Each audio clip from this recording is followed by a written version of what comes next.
Welcome to Chillin' 101. We hope this video helps. In this video, I will show you how to make delicious homemade hummus, step by step. First, let's prepare our chickpeas. You'll need one 15-ounce can of chickpeas. Drain them, but be sure to save the liquid.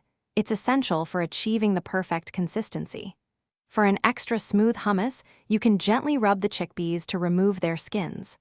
This optional step takes a few minutes but makes a noticeable difference in texture. Next, we'll create the flavorful tahini base. In a small bowl, combine 1/3 cup of tahini with 2 tablespoons of freshly squeezed lemon juice. Add 1 minced garlic clove and 1/2 teaspoon of fine sea salt. Whisk these ingredients vigorously. You'll notice the mixture will thicken and lighten in color, forming a beautiful, creamy paste. This is the heart of your hummus flavor. Now it's time to bring everything together. Transfer your prepared chickpeas and the tahini mixture into a food processor.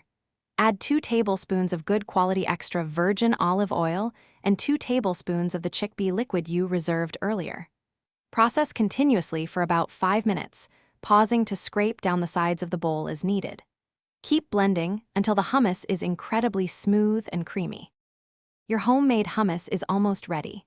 Scrape the silky smooth hummus into a shallow serving bowl. For a beautiful presentation and extra flavor, drizzle generously with more extra virgin olive oil. Finish with a sprinkle of paprika for color or some freshly chopped parsley. Serve your delicious, creamy hummus immediately with warm pita bread, crunchy fresh vegetables, or your favorite crackers. Enjoy your culinary creation. Thanks for watching. Consider subscribing if we helped you.